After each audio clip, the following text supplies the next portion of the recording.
জানো, সময়ের সঙ্গে বুঝেছি সফলতা অত সহজ নয়। তবে আগে ভাবতাম যে মানুষ হয়তো অল্প একটু কিছু করলেই বা অল্প খাটনিতেই অনেক কিছু করতে পারে, কিন্তু যবে থেকে ইউটিউবে কাজ করছি তবে থেকে বুঝতে পেরেছি।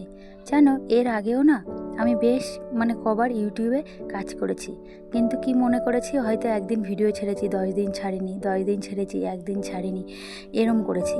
ভেবেছি অল্পতেই মনে হয় মানুষ সবাই সফলতা পেয়ে যায়, কিন্তু এখন যখন কন্টিনিউ কাজ করছি বুঝতে পারছি যে সফলতা অত সোজা নয়। সো হ্যালো এভরিওয়ান, আমি মাম্পি। কেমন আছো সবাই? আশা করি সবাই ভালো আছো, আর আমিও ভালো আছি। জানো তো, তবে এইটুকু আমি বিশ্বাস রাখি যে যদি আমি চেষ্টা করি তবে ভাগ্য একদিন না একদিন ঠিক বদলাবেই। আর সেই আশা আর সেই বিশ্বাস নিয়ে আর তোমাদের একটু একটু করে ভালোবাসা নিয়েই আমি এগিয়ে যাচ্ছি ইউটিউবের এই জার্নিতে। আশা করি সবাই আমার পাশে থাকবে, সবাই আমাকে সাহায্য করবে, হেল্প করবে। তো তোমাদেরকে আমার তরফ থেকে অনেক অনেক অভিনন্দন, যারা আমার ভিডিওটা কম বেশি দেখছো। তো জানো তো, আজ হচ্ছে বৃহস্পতিবার, আর বৃহস্পতিবার মানেই জানো তো গ্রামের বউদের কত কাজ থাকে। তবে জানি না শহরের বউদের কেমন কাজ থাকে, তবে আমাদের কিন্তু বৃহস্পতিবার মানে অনেক কাজই থাকে। তবে দেখো, আমরা তো গ্রামে থাকি, বৃহস্পতিবার মানেই একটু উঠোনটা গোবর দেওয়া, ঘরটা একটু ল্যাপা পোছা করা। কিন্তু কি বলো তো, যেহেতু গ্রামের দিকেও এখন অনেক কম বেশি পাকা বাড়ি হয়ে গেছে, তাই সেই সমস্যাটা আর নেই। আর এদিকে দেখো, উঠোনটা যে গোবর দেবো সেই সৌভাগ্যও নেই। আসলে কি বলো তো, আমরা গ্রামে থাকলে কি হয়, সত্যি এখানে গরু নেই, তবে গরু থাকলে অবশ্যই উঠোনটা গোবর গোবরটা দিতাম। তো যখন গোবর নেই, কিছু করারও নেই, তো যা আছে যে যেইভাবে হয় সেটাই করতে হবে, তাই না? আর এই যে আমাদের রোজগার কাজ, এটা তো আর তোমাদেরকে নতুন করে বলার কিছু নেই, এটা একদম কন্টিনিউ, এই কাজগুলো আমাদের করতেই হয়। আচ্ছা, আমাদের মতো যে বউরা আছে যারা সত্যিই হাউস ওয়াইফ, যারা কোনো চাকরি বাকরি করে না, তাদের কি সারা জীবন এই ঝাঁটা পিছে, থালা বাসন আর এই রান্নাবান্না নিয়ে সময় কেটে যাবে, না কি গো? নাকি আমরাও চেষ্টা করতে পারি যে না, আমরাও কম বেশি বাড়িতে বসে এটা বা ওটা করে কিছু করার? তবে কি বলো তো, চেষ্টা করলে জানি সবই হয়, তবে সেই ধৈর্যটা আমাদের মধ্যে নেই। তবে যেদিন থেকে সেই ধৈর্যটা আমাদের আসবে না, যে আমরাও করব, কিছু না কিছু করবই, এই জেদটা যবে থেকে আসবে, দেখবে আমরাও ঠিক কিছু না কিছু ঠিক করতে পারবো। আর এদিকে দেখো, গতকাল রাত্রে এই যে সব জিনিসপত্র এলোমেলো করে রেখেছে, এই হচ্ছে মেয়েদের সাইকেল। দেখেছো, এখানে একটা নতুন সাইকেল আছে, ওটা হচ্ছে বুনুর সাইকেল। তো দিদির সাইকেলটা যেহেতু পুরনো হয়ে গেছে, ওই জন্য ভীষণ বায়না, তাকেও নাকি নতুন সাইকেল দিতে হবে। ওই কারণেই ওর বাবা ওই সাইকেলটার যা হোক একটা বেল্ট লাগিয়ে দিল, তারপর প্যাটেল ছিল না, প্যাটেল লাগিয়ে দিল। আসলে ও তো ছোটো, ও তো বোঝে না, ও মনে করছে বুনুরটা নতুন, আমাকেও নতুন দিতে হবে। তবে কিন্তু ওরটাও নতুনই ছিল, কিন্তু সেটা তো আর বোঝার ক্ষমতা নেই ওর, তাই না? তখন অবশ্য ও ছোটো ছিল। আর এদিকে দেখো, মেয়ের বেশ কিছু জামা প্যান্ট ছিল, তো ভাবলাম যাই আগে জামা প্যান্টগুলোকে একটুখানি ভাঁজ করে নিই। ওই যে তোমাদের বলি যে মেয়ের জিনিস যতই প্রতিদিন গোছায় না কেন, সেই দিন শেষে দেখবে কি ওর ওর এই ওয়ার্ড্রপটা এলোমেলো, ওর এখানে এটা থাকবে না, ওখানে সেটা থাকবে না। আসলে কি বলো তো, ওই নিজে একা একা যে ওয়ার্ড্রপটা খুলতে পারে, যখন যা ইচ্ছা হয়, যা মনে হয় সেই জামাটা বের করে, পরে ছড়িয়ে ছিটিয়ে রাখে। অ্যাকচুয়ালি কী বলো তো, ওই বাচ্চারা থাকলে এই সমস্যাগুলো হয়েই থাকে। তবে আমরাও হয়তো করেছি, এখন না হয় আমরা বড় হয়ে গেছি, তবে আমরাও একসময় সত্যিই অনেক কিছু করেছি। তবে হ্যাঁ, এইটুকু বুঝেছি, জানো তো, মেয়ে হওয়া আর মা হওয়ার মধ্যে অনেক পার্থক্য। যখন মেয়ে ছিলাম, একটু কিছু নিজের কাজ নিজের করতেই কি মানে গায়ে জ্বালা লাগতো। আর এখন দেখো, নিজের বাচ্চা সারা দিন কীভাবে আমাদেরকে কি বলবো, জ্বালিয়ে যাচ্ছে, তবুও কিন্তু আমাদের কোনো কষ্ট হয় না, তাই না? নিজের বাচ্চার জন্য আমরা সব করতে পারি, জানো। আর এইদিকে দেখো, এই যে শালিকটা, এ না প্রায় আমার ঘরে আসে। আসলে কি বলতো, ওই যে বলে না, ভালোবাসা না থাকলে কেউ কারো দুয়ারে আসে না। অবশ্যই এও বুঝে গেছে যে এখানে গেলে হয়তো আমাকে তাড়ায় না বা কিছু করে না, ওই কারণেই হয়তো কম বেশি একটু ভালোবাসা পাই, ওই জন্যই এতটা সাহস করে আসে।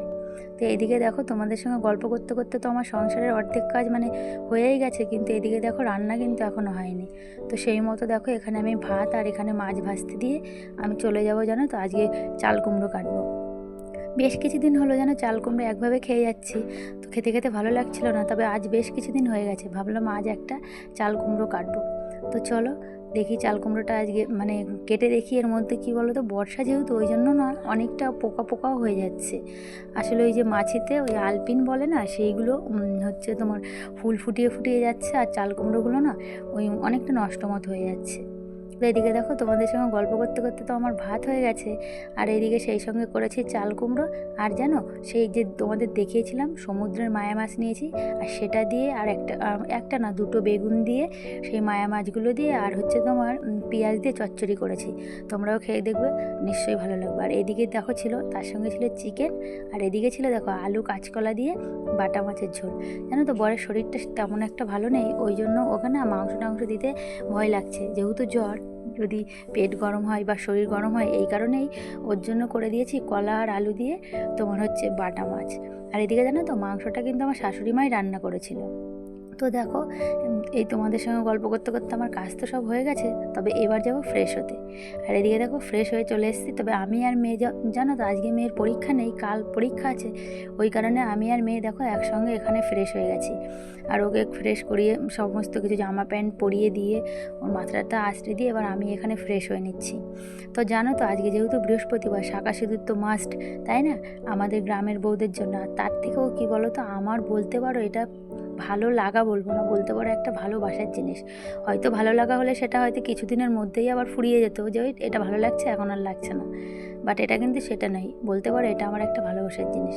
কেন জানি না আমি আলতা পরতে ভীষণ ভালোবাসি। আমার না বিশেষ করে এই পুজোর সময় আলতা না পরলে না একটুও ভালো লাগে না। আলতা পরলে মনে হয় না আমি মানে ঠাকুরের কোনো কাজ করতে যাচ্ছি বা করব, মানে অন্যরকমই একটা আনন্দ লাগে।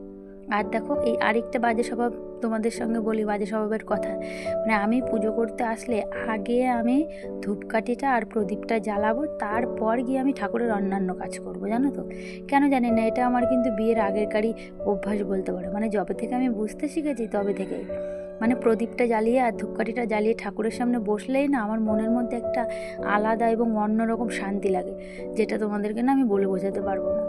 তবে কি বলো তো, এই যে দেখো আমি প্রদীপটা ধূপকাঠিটা জ্বালিয়ে নিয়েছি, এরপর আমি একা একা ঠাকুরের সমস্ত কাজই করব, কিন্তু আমাকে আগে জ্বালাতে হবে।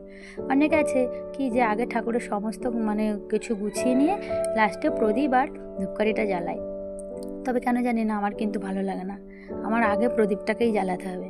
মানে প্রদীপটা জ্বলছে দেখলেই না একটা মানে ঠাকুরের কাছে সামনে বসলে মনটা না একটা অন্যরকম তৃপ্তি লাগে। তোমাদের কি হয় অবশ্যই জানিও।